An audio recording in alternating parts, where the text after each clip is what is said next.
Good afternoon, everyone. Welcome to the second session of the Washington History Seminar, Historical Perspectives on International and National Affairs. This is a webinar on Lorenz Lüthi's Cold Wars, Asia, the Middle East, Europe. I'm Eric Arneson from George Washington University, co-chairing the seminar with Christian Osterman. The seminar is a collaborative venture of the Woodrow Wilson Center's History and Public Policy program and the American Historical Association's National History Center. Behind the scenes are two people who make this possible, Pete Bierstecker of the Wilson Center and Rachel Wheatley of the National History Center. And I'd like to thank two institutional supporters, the LePage Center for History and the Public Interest and the George Washington University Department of History, as well as a number of anonymous individual donors. And of course, we invite you to join their ranks. And just to let you know, today's session is being recorded and can soon be found on our institution's respective websites. And when it's time for questions, please use the raise hand button and we'll call on as many folks as we can. And with that, I will turn over the screen to Christian Osterman, who will be moderating today's session. Christian.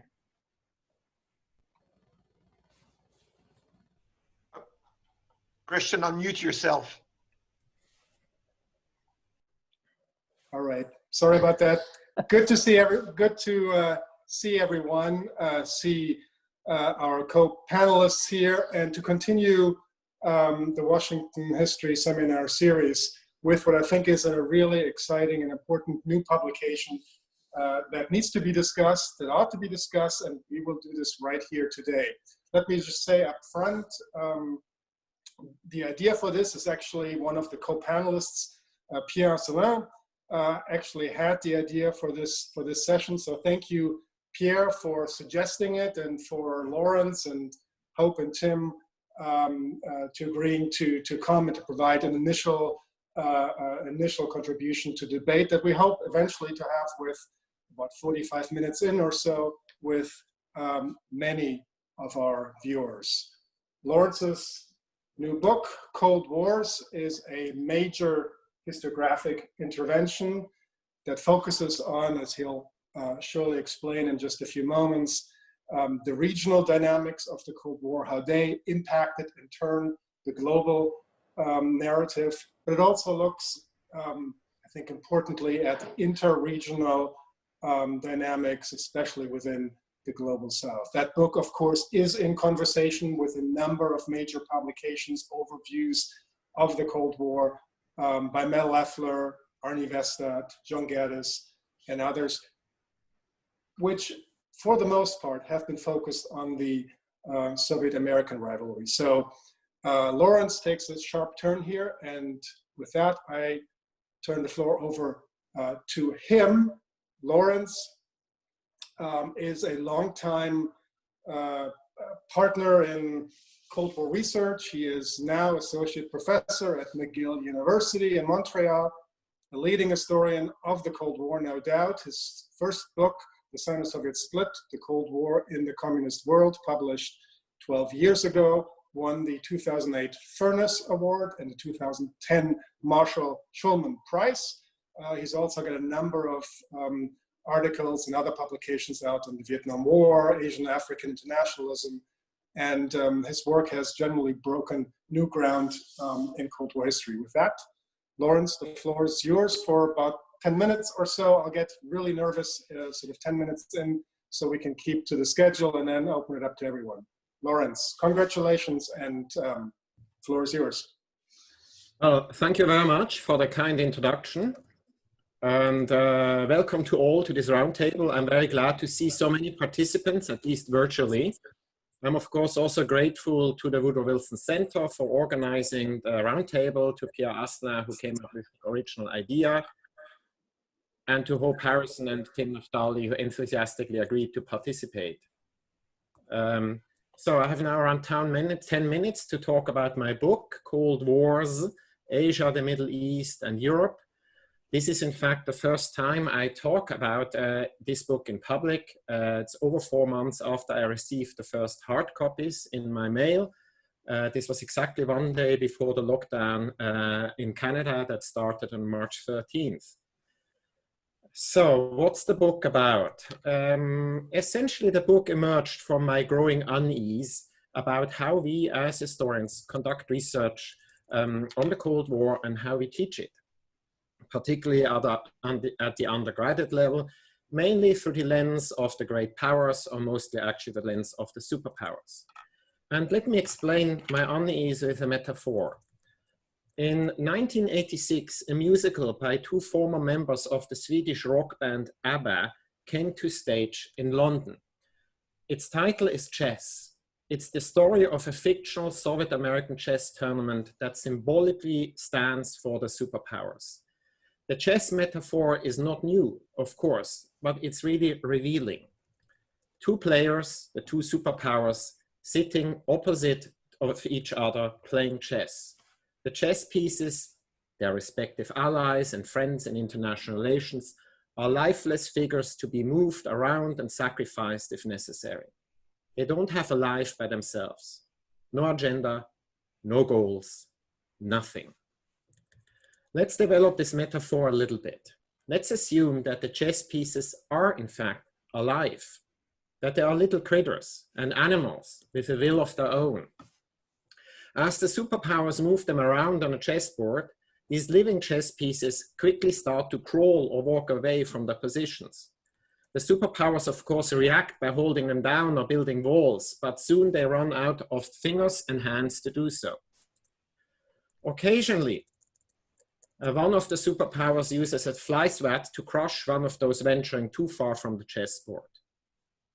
This is exactly how the Cold War looks. The Cold War I describe in my book actually looks like. Now, when you read the 3 volumes of Khrushchev's Presidium documents in Russian, or the decades of national security conversations in Frus, you will see that more often than not, the superpowers react to developments instead of shaping them. They react to crises which were often not of their own making. If this is really the case, our focus as historians should be on those who created this crisis, i.e. the countries at the periphery of the former communist world, from Asia to the Middle East and to Europe. They had their own histories and their own agendas, and they often co-opted the Cold War to their own advantage. Now, my claim is not new. I don't claim that this is new, since all the 3 commentators today at this roundtable have written case studies with this in mind. However, what we need to do is to integrate the research of regional and national studies into a global picture, which is what I try to do in my book. So let me quickly review what are the findings. What did I find when I wrote the book? Now, first of all, smaller and middle powers substantially changed the nature of the Cold War over time, to such a degree that by the late 1970s and the early 1980s, the regional incarnations of the global Cold War were basically fading away, particularly in the Middle East and in Europe. So the question here is not why did the Cold War really end suddenly in 1989? The question is then, why did it take so long for it to end, when the structures of the original endings of the Cold War were actually already in place? Now, the second finding, I think, is that regional developments influenced each other, with influence usually moving from east to west around the periphery of the communist world, i.e. from Asia to the Middle East and Europe, and from the Middle East to Europe. This is also the reason why I place the chapters on Asia and Middle East in the book before those on Europe, which is also another attempt to decenter, in fact, the Cold War and make it less Eurocentric. Now, finally, the big 3 in the early Cold War and then the 2 superpowers tried to influence existing developments. There's no doubt about that. And this is the case, for example, in modern nation formation in China and Vietnam, South Asia, the Middle East, and even in Europe. And they tried to do so to take advantage of these developments. In general, I concluded the United States tried to co-opt developments more often, while the Soviet Union intervened more deeply when it intervened. Of course, there are notable exceptions, I understand that. But in general, my sense is that the United States pursued a semi-hands-on policy and the USSR applied an all-hands-on policy. In the end, however, cooptation worked better than direct intervention in most cases, which is one of the reasons why the United States was generally more successful in the Cold War. But this still means that we have to explain in the first place the developments which the superpowers co-opted or tried to change through intervention, and how regional actors resisted or co-opted superpower engagement or intervention, individually and collectively. That should be the focus of our research. Now, before I conclude, I want to leave you with a counterfactual question. And you might mull about this during this seminar or in the next couple of weeks. Just think about the following. How would the Cold War have looked like if somebody like Gorbachev had been Stalin's successor in 1953 instead of Khrushchev and then Brezhnev? I have asked this question many of my colleagues, and their answers were surprisingly uniform. If you answer by arguing, or if you here answer by arguing that the course of the Cold War would have not been significantly different, or that the Cold War would not have ended earlier and in a peaceful manner, then you need to read my book. Thank you.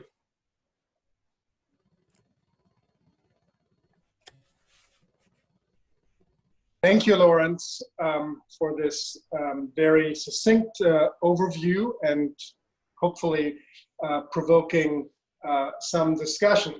We now turn to our first panelist, commentator, Professor Hope Harrison, Professor of History and International Affairs at the George Washington University in Washington. She is author of Driving the Soviets Up the Wall, Soviet-East German Relations, 1953, and After the Berlin Wall, Memory and the Making of the New Germany, 1989 to the Present, published just last year. She's also the co-chair of the History and Public Policy Programs Advisory Board, a former Wilson alumna. So we're delighted to have her on board here, and she will talk about, I think, the European piece in all of this, which, Lorenz, you've sort of put at the end of the agenda. So Hope, where should it be? Well, first, let me recommend to everyone this very weighty, thick book of over 600 pages, over 100 endnotes. It is a magisterial work, a massive undertaking. Where others might have shied away from delving deeply and broadly into three large theaters of the Cold War, Asia, the Middle East, and Europe, Lorenz dove right in, and this is the result. To do this, he spent years in 24 archives on 4 continents, bolstered by his language abilities in English, French, German, Russian, and Chinese. So that, of course, feels like another life with our world of COVID right now. We're all missing working in the archives, and I'm sure Lorenz is incredibly happy he's done with all of that research. Both during and particularly after the end of the Cold War and the opening of communist bloc archives, scholars all over the world, myself included, have written about the role of small and medium powers in the Cold War. Lorenz brings that all together in one place, and he expands on it by using a massive number of archival sources and by drawing new conclusions. He shows how developments in Asia, the Middle East, and Europe interacted with and impacted each other, and how they caused structural changes in the Cold War and ultimately brought it to an end.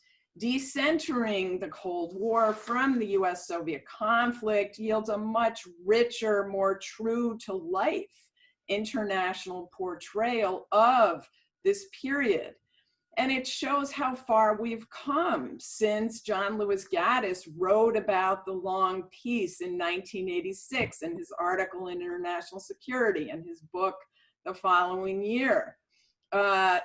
People in Asia, the Middle East, Latin America, and Africa certainly didn't feel that this period was one of a long peace.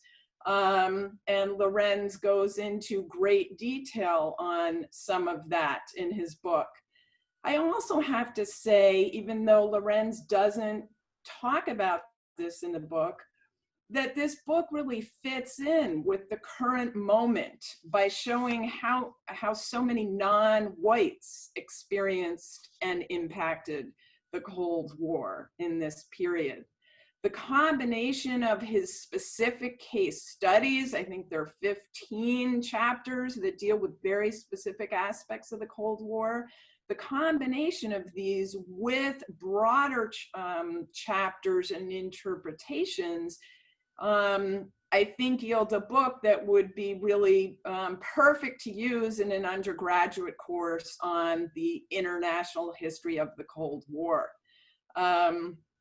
So I'm gonna focus on one particular case of how what Lorenz writes about was so essential to understanding the Cold War. And this is the impact of what was happening in Asia, in Europe, and on the US. And in particular, as he talks about the watershed moment of the North Korean attack on the South.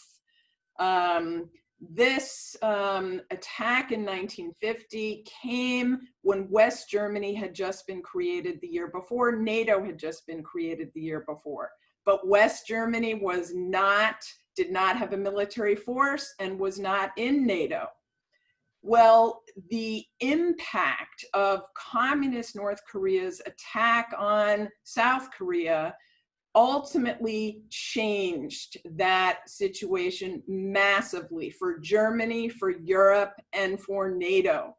Adenauer, the leader of West Germany, had said that he didn't think a state could be a state without military force. And he, from the beginning, really wanted West Germany to have military force, and he wanted to persuade Europeans and Germans of this. The French were, of course, against this. The vast majority of the West German people were against any rearmament of West Germany. But in the wake of the North Korean attack, Adenauer could act on what he had wanted and could use it to get more sovereignty from the US, Great Britain, and France in West Germany. And so Adenauer was able to deftly use developments on the other side of the world in Asia to get what he wanted in Germany. And many in Washington wanted the same. Dean Acheson and others felt that building up a strong Western alliance against the Soviets, they were gonna need some German help. In fact, at one point, Adenauer said, will you really not allow us to defend ourselves if East Germany does what the North Koreans have just done? And in a memoranda to the US, Britain, and France on August 29th of 1950, he went into detail about the impact of the Korean War on developments in Europe and in Germany. The first sentence of that said, developments in the Far East have unleashed concern and insecurity among the German people. And he went into great detail of the police forces, the military forces that were being developed in East Germany, all the Soviet troops in East Germany, and said, you know, you've got to let us do something. And ultimately, in late 1954 and 55, that was worked out. It took France a while to agree. And Lorenz writes about that. And in 1950, West Germany was admitted to NATO. So this is just one of the many really important issues that Lorenz writes about in this book that show how interconnected different regions of the world were in the Cold War, and that you can't understand these things separately. To get a really complete picture, you need to look at the interaction among these things. Lorenz also does a really good job of writing across the Cold War time-wise. He starts earlier. He really starts in 1917, as John Lewis Gaddis has at times, Jonathan Haslam, Arnie Wested, putting this in a broader context. And then he goes beyond the end of the Cold War and talks about the lessons and legacies. So I will end with two questions for Lorenz before we go on to Pierre and Tim. Lorenz, individuals, you mention individuals sometimes, but they don't play a great role in your story. You, of course, mention Nasser, Nehru, Gorbachev, and others. So I'm wondering what you think the role of individuals was during the Cold War, and are there certain conditions where you think there was more of a chance for individuals to play a Cold War? And my second question has to do with the decision you made to have chapters on the European community and European integration and Comic-Con, but not instead of, instead of perhaps NATO and the Warsaw Pact. Did you decide, my impression is you decided to focus on those two more economic organizations, because ultimately your argument as to why the Soviet Union lost the Cold War, you make the point the US didn't win it, but the Soviets did lose it primarily for economic reasons. And I'm wondering if that is how we should understand your decision to vote chapters to the European Community and Comic-Con instead of NATO and the Warsaw Pact. Thank you so much. Thanks so much, Hope. Lorenz, do you want to respond to those questions directly, Okay. briefly? Yeah, very briefly. A role of individuals. As you said, the book is an undergraduate text, and I really tried to avoid to have too many people showing up because it's confusing. And I wanted to have the story out there, and once students get into the topic of one of the chapters, they will encounter these individuals. I also didn't try to, I tried not to mention other historians. I said, according to a famous historian.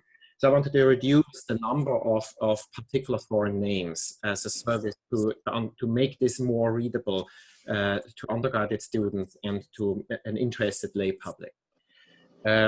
Yes, I think the role of chance is important with personalities. I think, that Brandt became West German Chancellor in 1969 and it was absolutely crucial.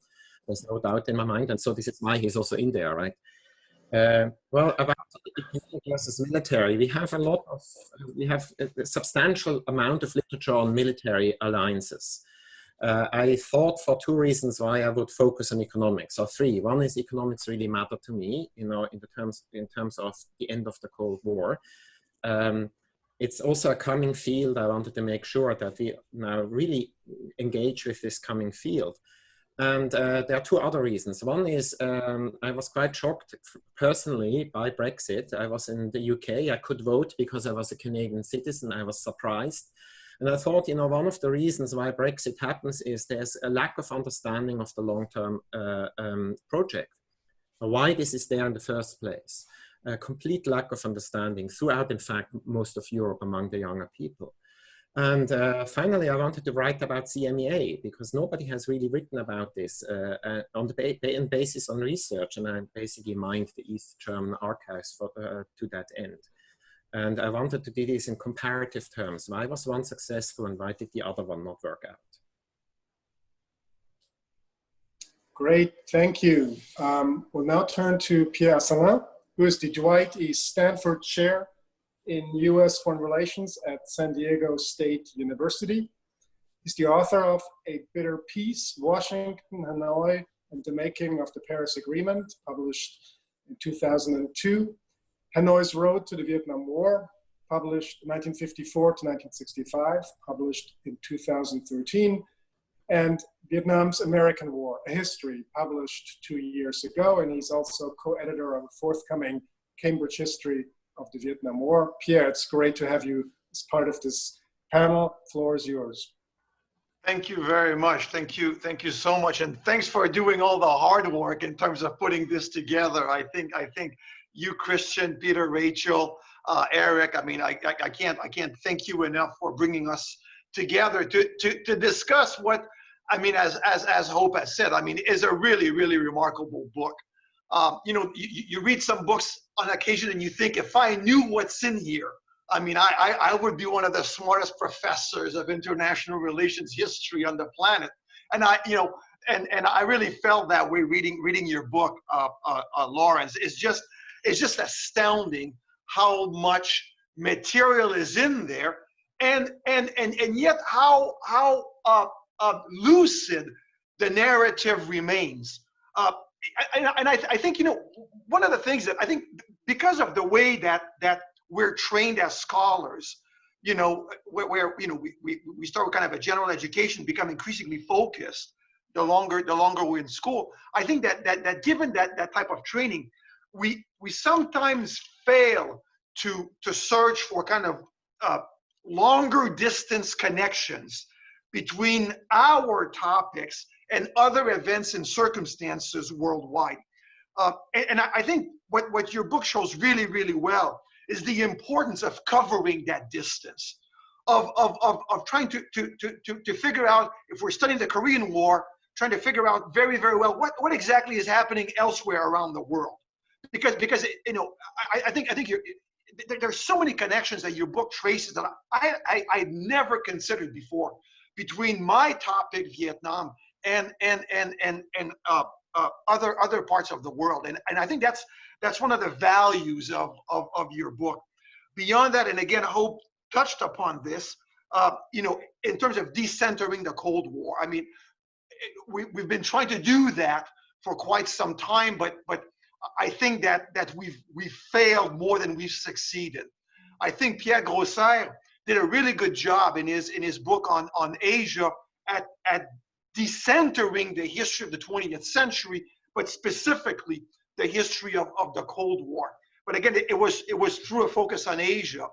And what you do here is really, by looking at the world generally, with the exception of a couple of places, you attempt that and you succeed remarkably well. And you know, well organized and written as your book is, you when you're done reading it, I mean, it's basically, the Cold War was a really, really messy affair, right?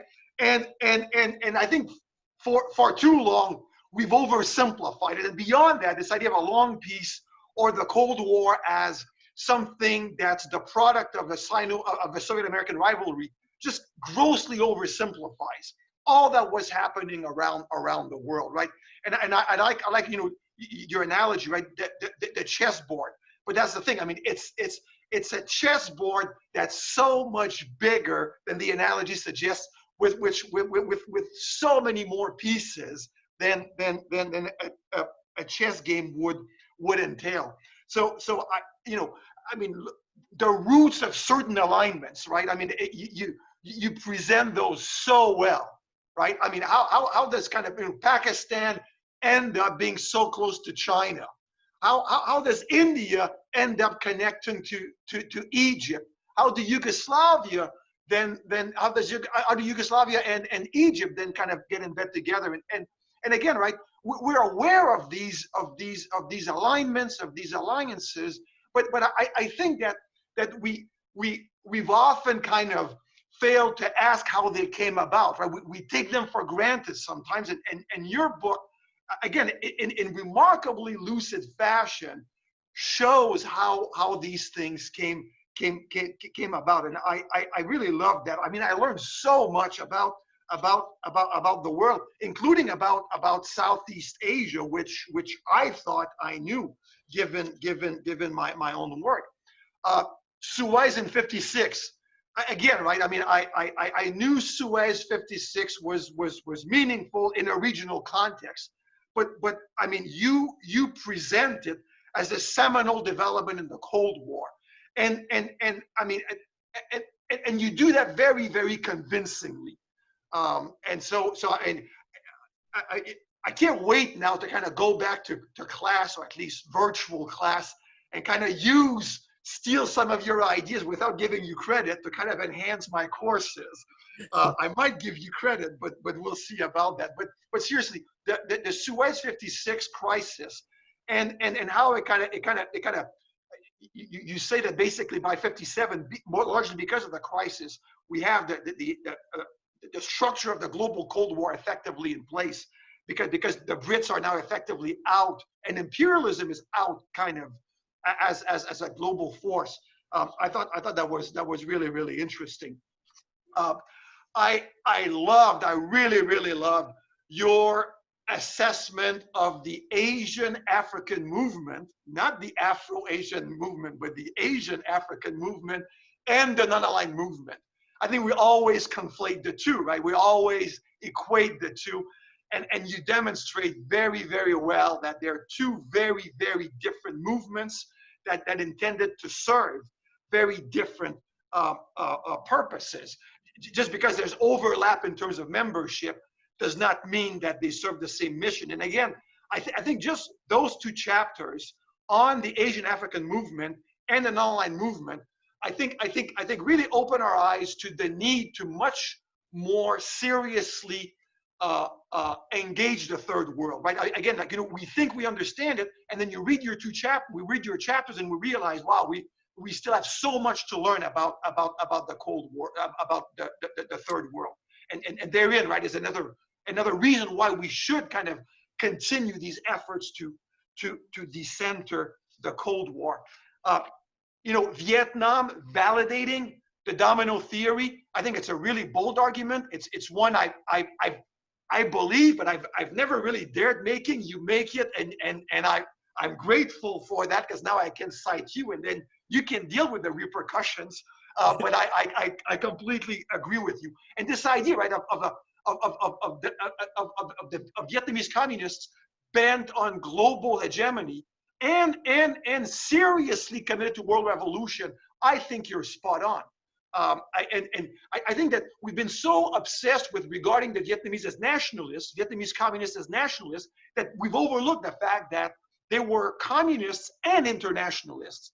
And again, I mean, it shows that just how closely you studied your material, that you actually make significant contributions to our understanding of fields that are really kind of beyond your own, right?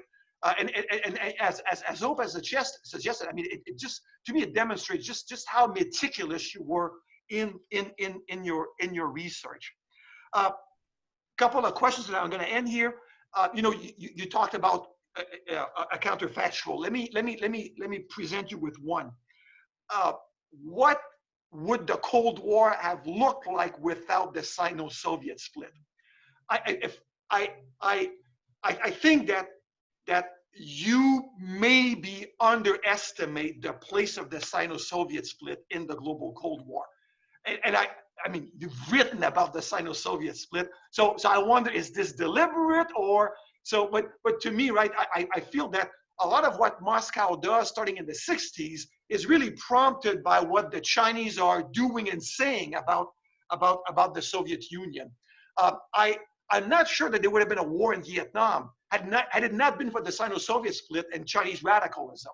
And so I'm just curious as to maybe why you seem to kind of put China with the rest of the third world, when I'm thinking maybe it deserves its own place between maybe the world and then the Soviets and the Americans in the context of the Cold War. And then when you look at the Middle East, you talk about the Cold War in the Middle East, and you underscore some of the legacies of the Cold War in the region. And I'd be curious, Lawrence, if you think, as I always thought, that maybe what the Cold War also does in the Middle East is it validates and it enables, I guess it validates the intractable positions of the different players, right? And it turns these conflicts into extremely violent conflicts, which again would have been different without the Cold War. Anyway, I'm going to stop here. Lawrence, just outstanding job. Great, thank you, Pierre. Can I sign up for that class of yours? Because just that looks like so much fun. Just listening to you, Lawrence. Over to you. Well, thank you for the praise. I hope I will get also criticism here. Very quickly, I'm guilty as charged. I mixed up Asian African internationalism and non-alignment in my Sino-Soviet Split book too. So somebody pointed this out, which was the reason I started to do research. I also have to say, there's really a younger generation of Cold War historians who really do now the Global South and decenter. I have seen several dissertations now, brand new dissertations, and I'm very excited to see that. So, I'm not the only one who carries the banner. There's a whole, actually, a whole row of young Cold War historians on either side here, and we're marching together. So the Cold War, the counterfactual, the Cold War without the Sino-Soviet split. Now, first of all, I do find, I have written about the Sino-Soviet split, and then there's the tendency that you might actually want just to write the second volume of it, and I tried to prevent this from happening. I wanted really to do something new. And I was to a certain degree also actually tired about the Sino-Soviet split. I didn't want to be Mr. Sino-Soviet split for the rest of my career. But I do write how important the Sino-Soviet split is to force the hand of the Soviets, and why this played a role in the intervention in '68 in Czechoslovakia to basically shore up a rump socialist camp, and how this then actually makes the rump socialist camp, i.e. the Soviet Union and East Europe and some other retainers, makes it essentially unreformable, and it sort of makes sure that this whole thing is going down the drain in the long term. Of course, I think the Sino-Soviet split really changed the way the Cold War went in Asia. Would it have changed the way of the Cold War in Europe? I really have to think this through, right? Because now we have counterfactual on top of counterfactual. Yes, I agree that the Cold War deepens actually conflicts in the Middle East, but all of these conflicts existed before, right? It's again, the cooptation of existing conflicts by the superpowers, and then in return, how actually local actors try to manipulate the superpowers. It's not only Egypt. I mean, we know that in Israel, in case of Israel, Michael Schönbaum has written about this around 20 years ago, but virtually every single actually actor there tries to do that. But how, with the rise of Pan-Islamism, which you didn't mention, that's the chapter after non-alignment, how with Pan-Islamism you have now a movement that tries to transcend the Cold War and brings about the end of the Cold War in the Middle East. It's just essentially steps outside of the paradigm. It doesn't want to have anything to do with the Cold War, particularly the Saudi version and the Iranian, of course, as it arises then in '79. Great, thank you. Finally, certainly not least, and I am truly very excited to have with us Timothy Naftali, Clinical Associate Professor of Public Service at New York University. He is also a leading scholar of the Cold War, co-author with Alexander Fursenko of the classic One Hell of a Gamble, Khrushchev, Castro, and Kennedy, 1958 to 1964, published in 1997. Khrushchev's Cold War, published in 2006. Author of a biography of George Herbert Walker Bush, and he is about to finish a biography of JFK as president. Tim is the founding director of the Federal Richard Nixon Presidential Library and Museum. He served in that capacity until 2011. Since then, in addition to many other things, he's become a talking head on CNN. So we see a lot of you, but we see you less so in these circles. So I'm so excited to have you here, Tim. A warm welcome to you, and over to you. Thank you, Christian, and it's really a pleasure I want to thank all the organizers for this. It's also been a pleasure to read Lorenz's book. As he mentioned, some of us have been trying to surprise by showing that the Kremlin and that Washington was not always, in fact, was rarely in control of events. What I love about this book is that he has created a symphony. He uses a musical analogy. By the way, I love the musical chess, but he brings the ring cycle into this.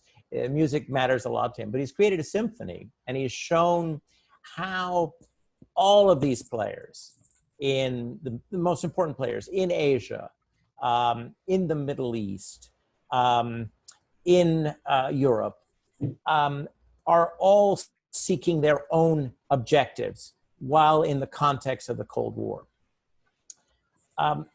I have some questions for Lorenz. You can't read a book like this, a really great book like this, without being motivated to ask many questions.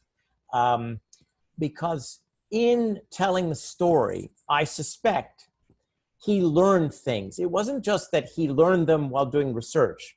I think that as he pieced it together, the synergies created by doing so taught him things. And so I want to tease out from him some of the elements that I saw in the mosaic that he created. One of the sub-themes of this book for me, reading it, was the role of radicalism and status quo powers in this era. And the reader will be surprised by who the radical, I mean, scholars, most of us aren't surprised, but I think many readers, particularly high school students or college students or the general population, might be surprised by who the radicals are and the role that they play in goosing the system. And so Lorenz has some very good work on the Vietnamese, on the Chinese when they were radical, on the Egyptians when they were radical. Though he does not cover Latin America, he mentions the Cubans every so often. These are radical actors in this story who cause trouble for both status quo superpowers. Now, the Soviets and the Americans have their moments of intense activity, as Lorenz alluded earlier, but in many cases, they want to preserve the system. And these actors are trying to change the rules of the game, particularly when you get into the détente period. The question I have for Lorenz is the role of ideology in this radicalism, as opposed to old-fashioned national, as they would define it, national interest. The Vietnamese are definitely hugely committed to an internationalist project, but it's really locally based. They're not seeking to create a Vietnamese colony in Africa. They really want communism throughout Southeast Asia. So to what extent is this just regional hegemony by Vietnam as opposed to an internationalist project? The Cubans seem to have been involved in an internationalist project. They were not trying to set up a colony in Angola, for example, or in Benin. But the Vietnamese seem to have been involved in a hegemonic project. Similarly, although you don't spend much time on them, the Indonesians are involved in a hegemonic project, which they use the Cold War to take advantage, Sukarno does, to take advantage of situations, opportunities. So one of the beauties of this book is it raises, I think, a very useful question about the role of ideology and the role of national interest. It also raises the issue of idealism, which is different from ideology. And that idealism, we've mentioned it up to now, but I'd like to focus a little bit more on it. The question of the non-aligned movement and the Asian African movement. it is so interesting. And from my reading of the book, the major difference between these two movements is Tito, is the fact that the Yugoslavs cannot be part of the Asian African movement. But the rise and fall of these two movements has a lot to do, from the book, with the interests of the major leaders promoting them. Nehru's ideas are so important. Nehru's change in his policy towards China, going from being supportive of China to after fighting China to being against China. The shift of the players in their own national interests affects their commitment to the idealism of internationalism. So the spirit of Bandung has its limits, and those limits are drawn by national state interests. Again, that's suggested by this. I'm not saying that's the argument Lorenz makes, but one is driven, as one reads these really important chapters on those internationalist efforts, one is driven, one is led to see how they're undermined by the very leaders who set them in motion in the first place. One of the other takeaways for me is again, when we're not talking about the Soviet Union and the United States, thank goodness, it's a relief. When we look at all the other players, what we see is this phenomenon of very strong leaders and very weak states. These are leaders with broad objectives, who need resources to achieve these objectives, who have historical legacies they are seeking to bring to life or to justify or legitimate. They need help. And they draw the superpowers in, needing money from the superpowers, needing assistance. And so I guess it's a minor, it's not a criticism, but a question for Lorenz is, to what extent are we really talking about a Cold War in the Middle East? To what extent, as you beautifully explain, all of the pieces, all of the tensions predate the Cold War, but the players in fighting the wars that they would have fought anyway bring the superpowers in to make themselves stronger and more effective. So you argue in the book that by the 1980s, the structure of the Cold War had disappeared in the Middle East.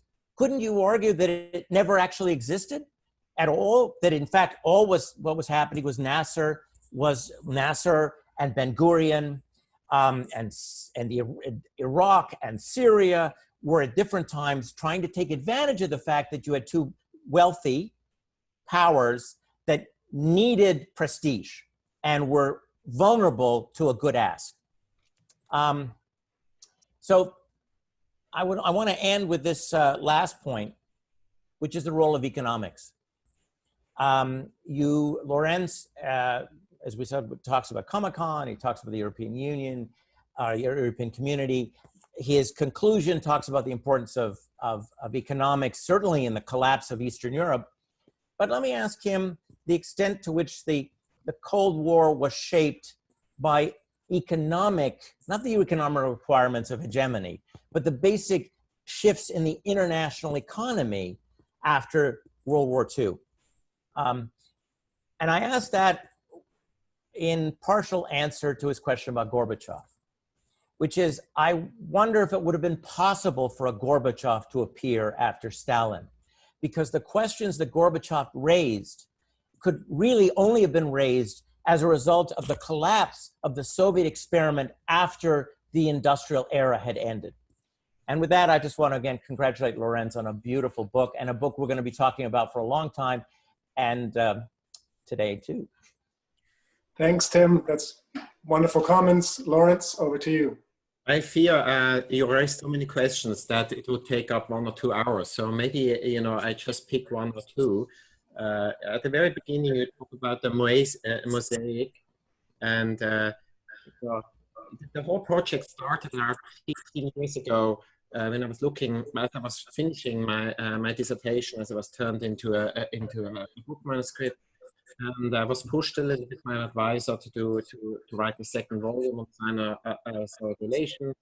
And I settled on a topic on structural in the Cold War in the 60s and 70s. And as I did research, it slowly actually increased and increased and increased. It became bigger and bigger and bigger.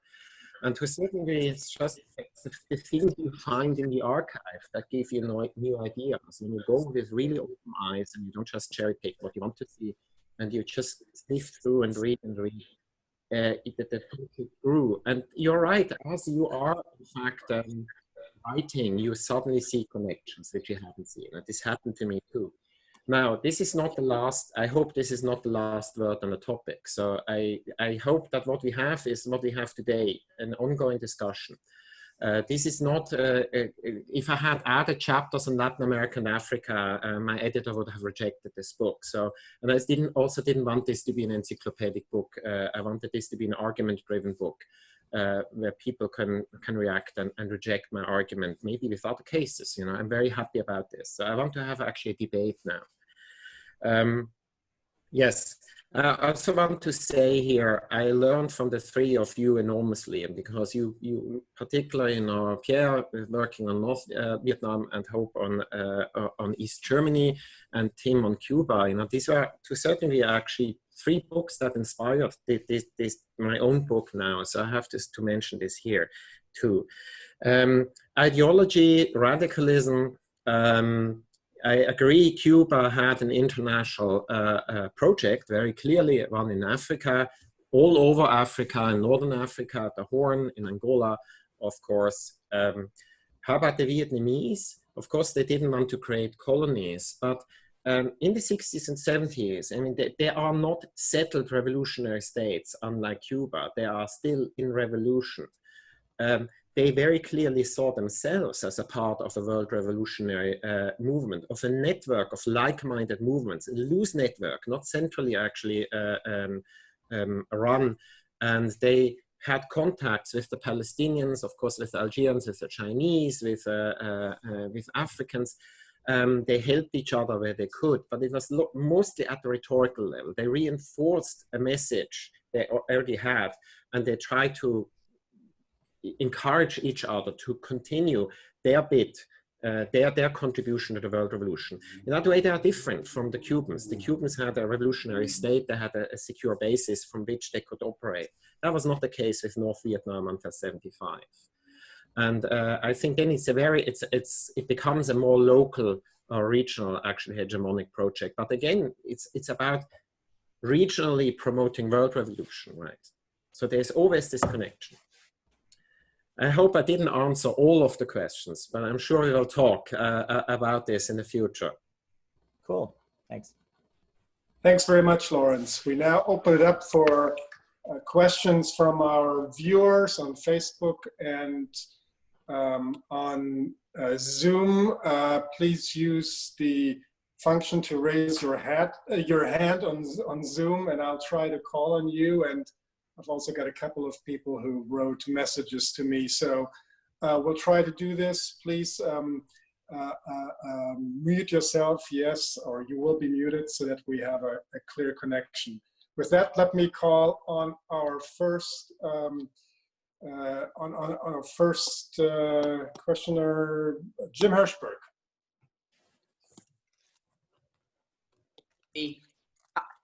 Hi, everybody. It is a great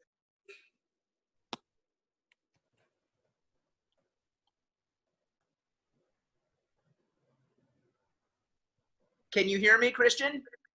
We can hear you now. Yes, you were muted there for a moment, but I think we're good okay. now. Okay, first of all, thanks so much for organizing this terrific event. We indeed could go on for hours more. It's great to see my friends and colleagues, at least virtually. And I'm very excited to read Lorenz's book, which I've ordered. Of course, I've read and every year assigned The Split. So, you know, I'm sure it will be terrific. I have one very quick comment and one very quick question. So it will be very un-Hirschbergian in terms of length. The comment regards the counterfactual that Lorenz raised at the beginning. What if you had had a Gorbachev succeed Stalin? Well, I think there really is a very good comparison to be made between Khrushchev's actions in 53 to 56 and Gorbachev between 86 and 89, as I thought at the time. But the real counterfactual in my mind is, what if Khrushchev had not intervened to crush the Hungarian uprising? Would you have seen a chain reaction that would have led to some version of 1989 in 1956? Because that came very close to happening had not the Soviets intervened. And my question for Lorenz is the following. I know he did not add Latin America to his analysis for reasons of length. I'm currently working on a book that focuses on Latin America. And I'm just wondering, does he really see Latin America and the Cold War as susceptible to the same, more or less the same analysis that he engaged in for East Asia and Africa during this period? Or does he sense anything especially distinctive about the relationship, the interrelationship between Latin America and the Cold War? Thanks, Jim. Jim Hirschberg, of course, being the former director of the Cold War International History Project at the Wilson Center, and now professor at UW. Lorenz, over to you. Okay, a quick comment on Gorbachev becoming a successor of Stalin. Of course, you know, this would have not happened because somebody like him would have not made it to the top of the system. But my point is also that Gorbachev wasn't really, you know, the kind of reformer or, you know, the Democrat we remember him. He just became this only by 1988, right? So in that way, my answer is, in details, the Cold War would have changed, but in its overall shape, it wouldn't, because Eisenhower would have not trusted Gorbachev anyway, and alliance building around the Soviet Union would have continued, right? Which was about to end by 55, right? I mean, this was why Khrushchev started actually with the thaw in order to prevent this from happening in the first place. Now, what would have happened if the Soviet Union would not have intervened in Hungary? It's a counterfactual, of course, but I do find it probably would have provided, created a ripple effect. It would have had probably an impact back on Poland. I'm not quite sure about Czechoslovakia, because Czechoslovakia is oddly always out of step, you know, until, you know, in the 50s and 60s, does always the opposite of what Hungary and Poland does, right? So maybe it would have had an influence on Romania, I don't know. East Germany, we had 53 in uprising, right? If at least the Soviets would have probably intervened there if there had been an effect actually on East Germany. So Latin America and Sub-Saharan Africa in general, you know, this is really an argument-driven book. I didn't want this to be an encyclopedia. So the idea here is, you know, who's changing actually the structure of the Cold War so that the superpowers actually get to a point where they have to end it. And I thought, you know, that the periphery of the communist world is the place where this happened. This is where mutual influence happened. There's a lot of influence in Latin America and on Sub-Saharan Africa, and it created a lot of suffering, there's no doubt.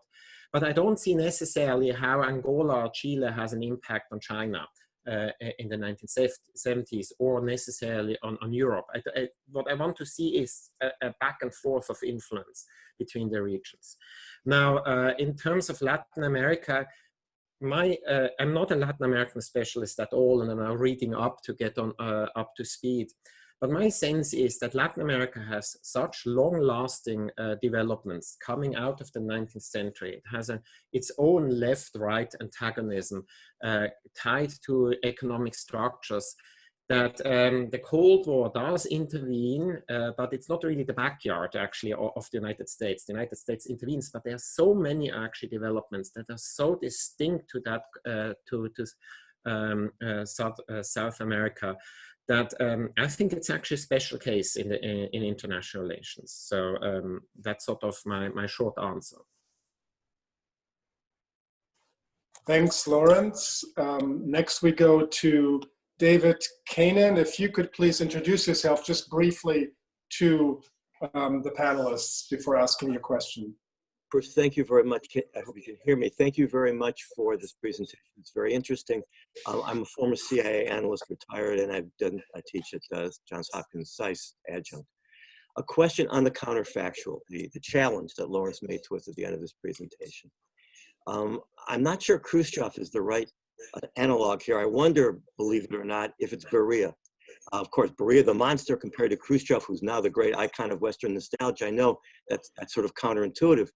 There were the stories, at least, that Beria was interested in retrenchment during the short time between Stalin's death and his own execution, that he had talked about retrenchment, perhaps in Germany, and that domestic policies, suddenly he's trying to suggest that he was going to protect people's rights and everything. I understand these are just stories and it's not a conclusive, there's not a lot of conclusive evidence on that, but asking the question in the spirit of counterfactuals, if Beria had survived and actually won the succession, would there have been any slight comparisons between the actual policies he would have followed internationally and maybe domestically, probably not domestically, but at least internationally, and some of those that Gorbachev adopted, granting that the times, as Professor Naftali pointed out, the times are very different in the 1980s and the 1950s. Thank you.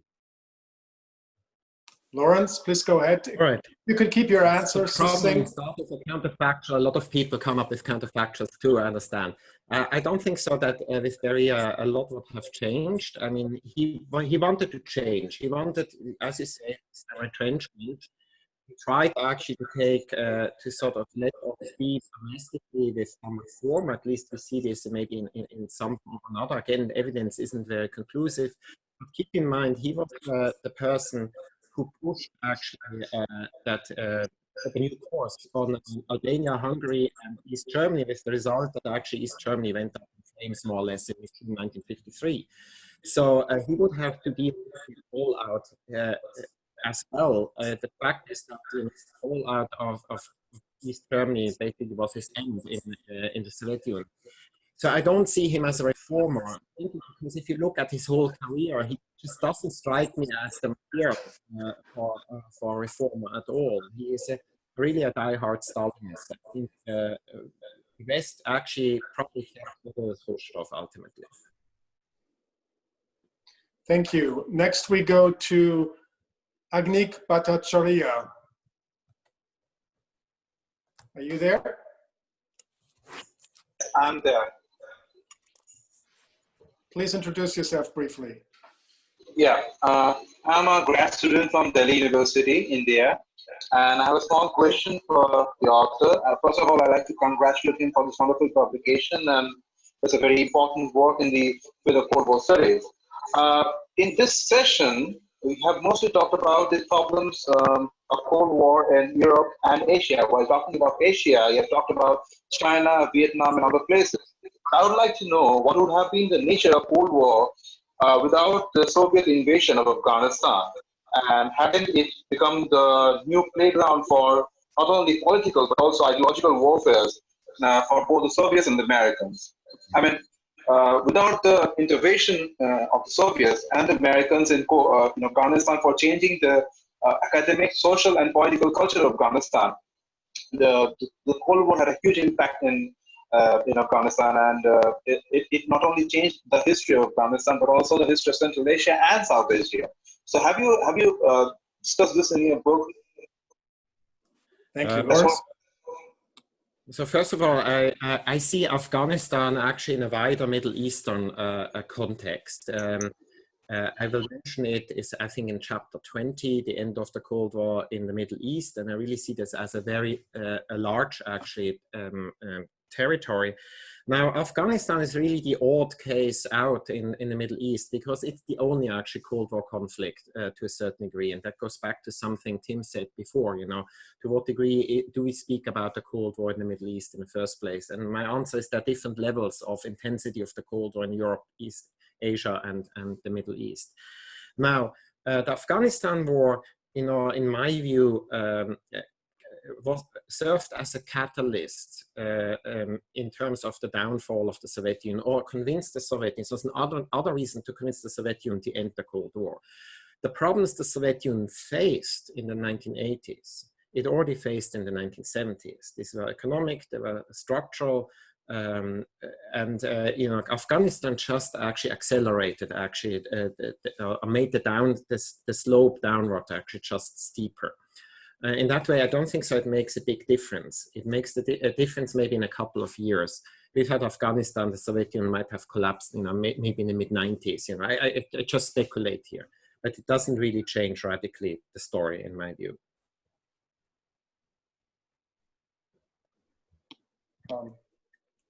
Thank you. Next, we have, I want to call on Sarang Shidora. Sorry for butchering that name, but Sarang, are you there? Yes. Can you hear me? Yes. Okay, thank you. Yeah, an excellent book. I appreciate add to the appreciation of others. My question is about, did you see any difference in terms of how these middle powers or smaller actors behaved in terms of whether they were in a formal alliance structure like NATO or like the Warsaw Pact, or like the US-Japan or US-Korea alliances, or they were not? So they were more informally aligned, like maybe Egypt was or Syria was, for example, closer or with a tilt towards Moscow or Washington. Did that factor in terms of how much autonomy they exercised and how much they were able to set their own agendas and make the superpowers follow that? Thank you. Thank you. Thank you. Lorenz? It's a huge question because we have different alliances and they have different characteristics. I mean, the Warsaw Pact, which is run by the Soviet Union, and we have CENTO, for example, the Baghdad Pact in the Middle East, which is a very loose alliance. Let me just pick out two examples. Germany, as a member of NATO is absolutely important for Germany to be rearmed and to be actually reaccepted in the circle of West European countries. So it had a function for Germany to basically get legitimacy and credibility, and it never wanted to gamble this away. When we think about Pakistan as another example, the motivation to join Western alliances, it was the most allied, American allied. It was allied 3 times, once directly with the United States, once via the Baghdad Pact, and once via Seattle.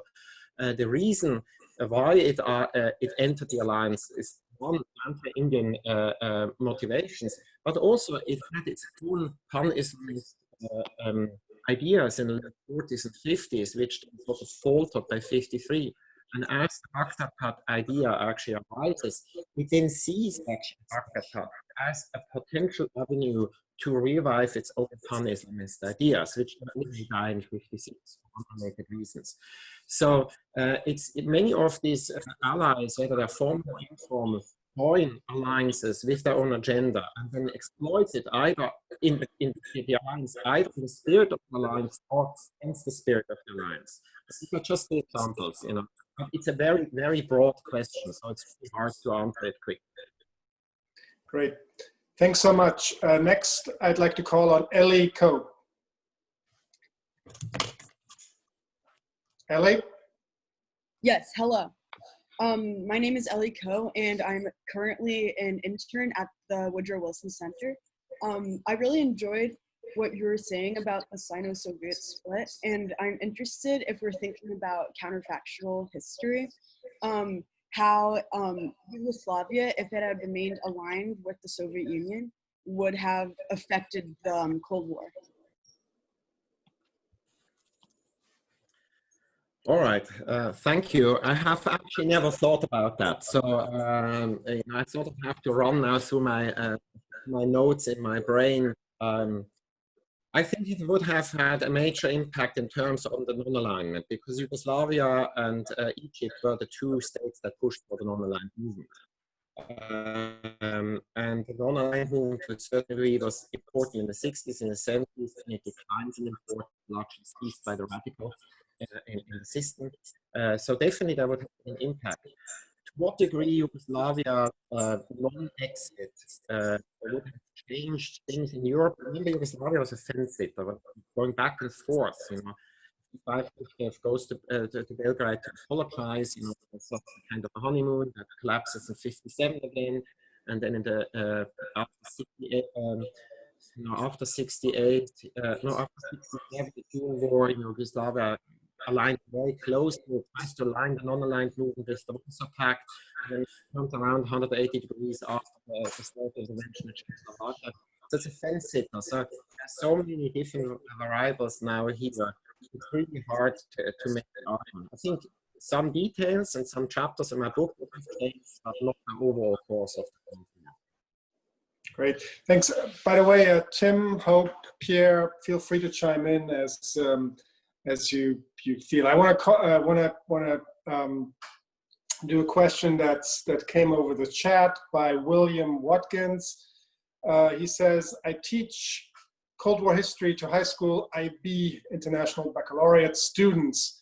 Students are asked to evaluate ways in which authors' views have been shaped by their country of origin and the time in which they live. Question for Professor Lüthi. What should a student say about you to answer that question? Thank you very much. All right, quick answer. You know, originally I'm Swiss. I'm now a double citizen with Canada. I definitely think, you know, the fact that my background is one of a very small and one of the middle power really has shaped the way I actually approach the question. I was shaped by the Cold War with on the mother's side an East German family, remembering my mother sending care parcels from West Germany to East Germany. We lived at the border to West Germany in Switzerland. This is the reason why I studied the Cold War. So this clearly shaped me in terms of the times I live.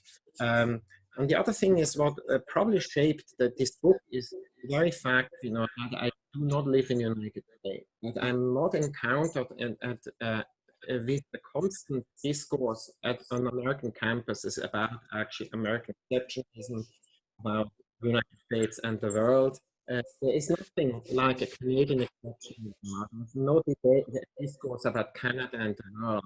Canada sees itself as a part of a wider world. And it really helped me to move away from a very dominant discourse, a superpower-focused discourse in historiography. So the very fact that I'm not in the United States, that I'm in Canada, and I have to confess also, I'm at a very old-fashioned university, and I hope my university doesn't hear that, that actually gives me time to write a big book. And that really makes a difference, you know. So I have to praise, to a certain degree, the old-fashioned nature of my institution. Thank you. Why don't I pose that question to the other panelists as well? I'm sort of curious. Hope, how has your national background and these times affected your work?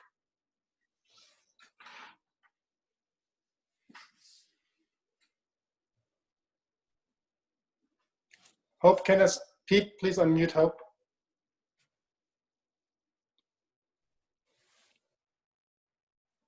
Okay.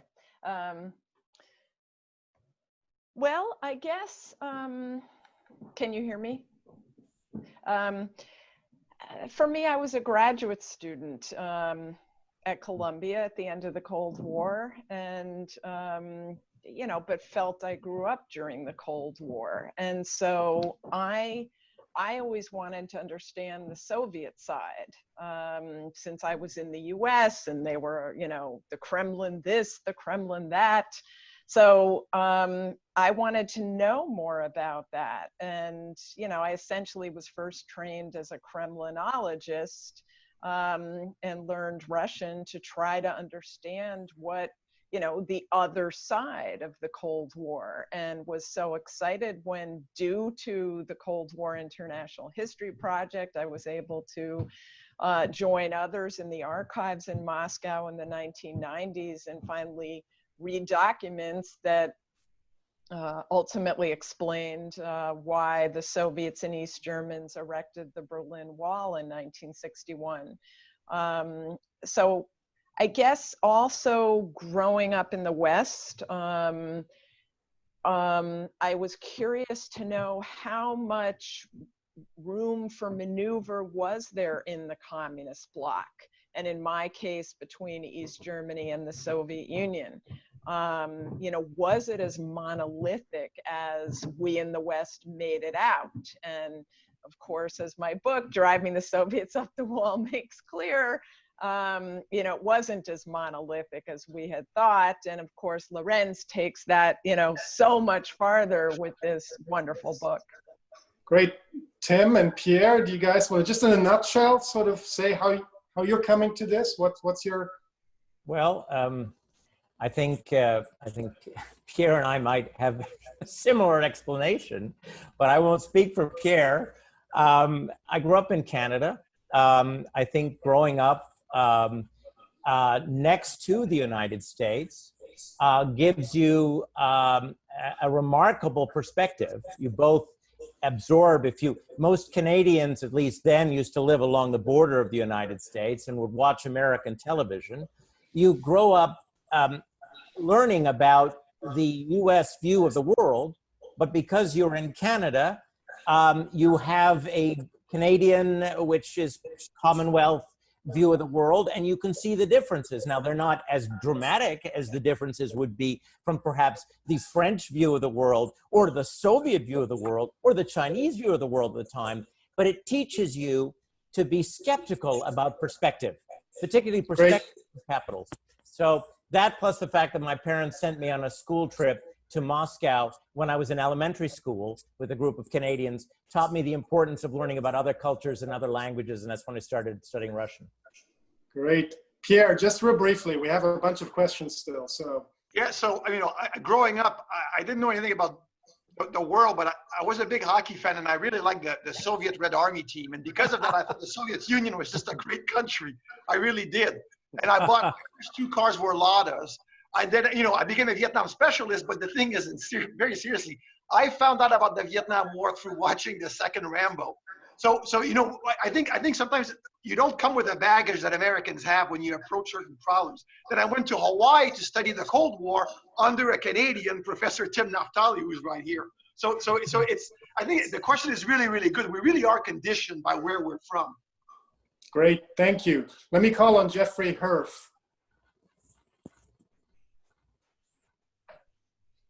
Jeff, are you there? I am here. Can you hear me now? Yes. Yeah. Lawrence, I looked at the table of contents of your book, which I have not read yet, and I see that you begin a discussion of the Arab-Israeli conflict in 1948.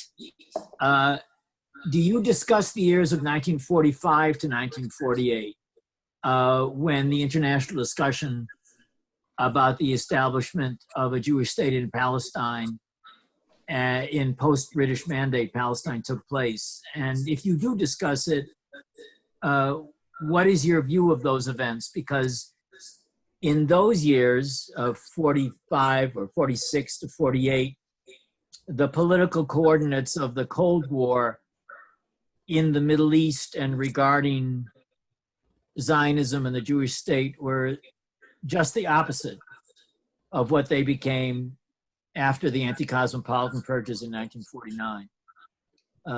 So that's the question. Thanks, Jeff. Lawrence?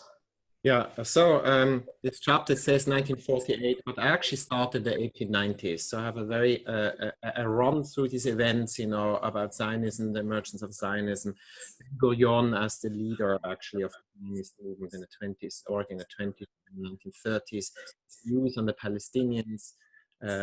He is on record of saying in the 30s that Palestinians form a nation, but that the two national projects are basically in conflict with each other. So he's very aware actually of this issue and how this then leads actually to 48. Again, my attempt is to push the Cold War a little bit into the background, but you can't really do this, of course, because the United Nations is involved after 1945 to 1948. This leads to all kinds of issues on the Arab side. It almost splits the Arab League. I have an early chapter on the Arab League. So I'm very aware about the multiple angles of this story. It's just a chapter is not enough. You know, it is such an incredibly complex story, and to do justice to all sides is also very, very difficult. This is a minefield for everybody operating on this particular topic, and I try to write as careful as I could, as an outsider, actually, as a non-specialist as well. Great, thank you. I'd like to call next on Matthias Fiebiger. Matthias, yeah. Hi. So I have to introduce myself, I'm an assistant professor at Harvard Business School, and my question is about temporalities. Professor Lüthi, you date the Cold War in Asia as already beginning by the 1920s with the Chinese Civil War. So my question is, when does a national or regional conflict become a Cold War? And this, I think, leads to a broader definitional question about the nature of the Cold War at its most basic level. Was the global Cold War more than the sum of its parts, or was it somehow perhaps less? Thanks. Well, thank you. This is one about temporality, but also about definition, right? And about geography, ultimately.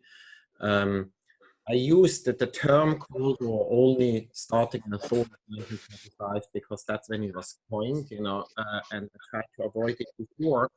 But ultimately, since I started in World War I, in many respects, you know, there is this ideological conflict. It's a three-way conflict, in fact, as I argue. One between imperialism, communism, and capitalism, in fact, and the three-way conflict. And I see, in fact, communism as a challenge, a revolutionary challenge, and capitalism as a kind of a reformist, actually, challenge. This goes back to Wilson, and we have now heard about Wilson a lot. And, you know, there's also my criticism of Wilson, and then, you know, Roosevelt's Wilsonianism. But this sort of sidetracks the question. 1927. You know, this is really, the book is entitled Cold Wars, and the whole point is sort of to get away from this global view of the Cold War and see these as regional conflicts, maybe even national conflicts. If you see this as, in fact, an ideological first three-way and then a two-way conflict, then, of course, 26, 27 is really the first Cold War. And I have to be frank, I stole it from Pierre Grosser, who brought this up in his book. This was mentioned actually earlier by one of the panelists, I think it was Pierre. It's really important, you know, to sort of see that this is the Cold War in action at the national level, married to the issue of equalization and state formation. And many cases we have in this book are in fact about modern state formation. It's China, it's Vietnam, it's Africa, several places, maybe even Poland and the two Germanys undergo state formation way into the 1970s. So here it becomes really difficult in terms of temporality and definition to draw clear lines. And by design, I kept them actually. Thank you. Next is Yafang Shah.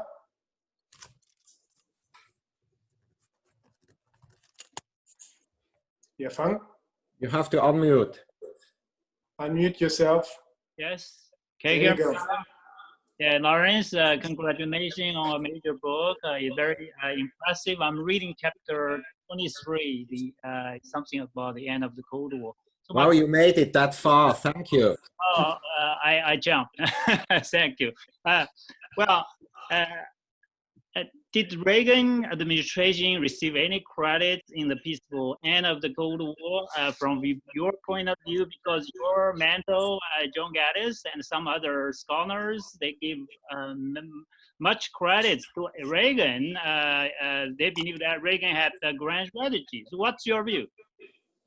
Briefly, Lorenz. Okay, thank you. So remember, I write actually that the Soviet-American conflict is not a boxing match that ends with Reagan basically punching Gorbachev. It's a long-distance race in which the Soviet Union essentially runs out. And in that chapter you're reading, that's really the collapse of the Soviet Union ultimately. I really show how the structural changes that happened since the 1950s now come together to make the Soviet project an unviable project. Right? Reagan definitely is important. I think he pushes the Soviet Union, but he's not central in the story at the end of the Cold War, in my view. Great, thank you. Finally, I think that will be our final question. Fernando Zambrana.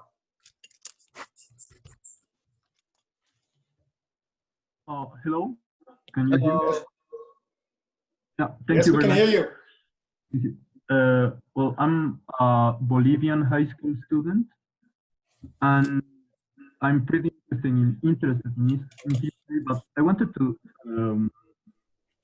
insist a bit on Latin America. I mean, I understand that Latin American issues were not as important as, I don't know, Korean War or Vietnam War. But if we're talking about like some, like I was thinking of Cuba, like the Cuban Revolution did have an impact on international Cold War. So I wanted to, yeah, a bit insist on the role of Latin America in the Cold War. Okay. Lawrence, once more in Latin America.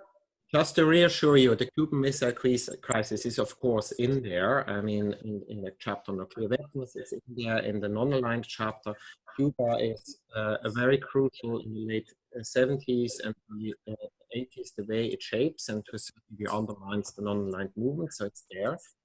I have to say, if I had included actually Latin America and Sub-Saharan Africa, I have treaded on very thin ice. The book is already so big, also a little bit outside of the argument of the book. I have been asked that I should add 3 chapters. I decided not to do it. The book is supposed to start a debate about what's the role of the middle and the smaller powers in the Cold War. How can we tie them in? And if this sparks a debate, and I've seen that people have published on this, there's a new book I just read, an edited volume, The Cold War in Latin America. I think this debate is already happening. This is a contribution to this debate, to decentering the Cold War. Unfortunately, you know, Latin America and Africa are less prominent in this particular book, but this is largely related to the basic argument about structural change. Thank you. Let me turn it over to Eric Arnesen for some concluding remarks. Eric. Thank you, Christian. I unfortunately have to draw this to a close, and our apologies to those who wanted to ask questions but couldn't because of time. Thank you to Lorenz, Hope, Pierre, Tim, and Christian for this terrific exchange. And let me mention in closing that we hope you come back for upcoming sessions on July 27th, August 3rd, and August 17th. So please join us next Monday, July 27th, for a webinar with University of California, Berkeley historian John Connolly and his new book, From Peoples into Nations, A History of Eastern Europe. Till then, take care and stay safe.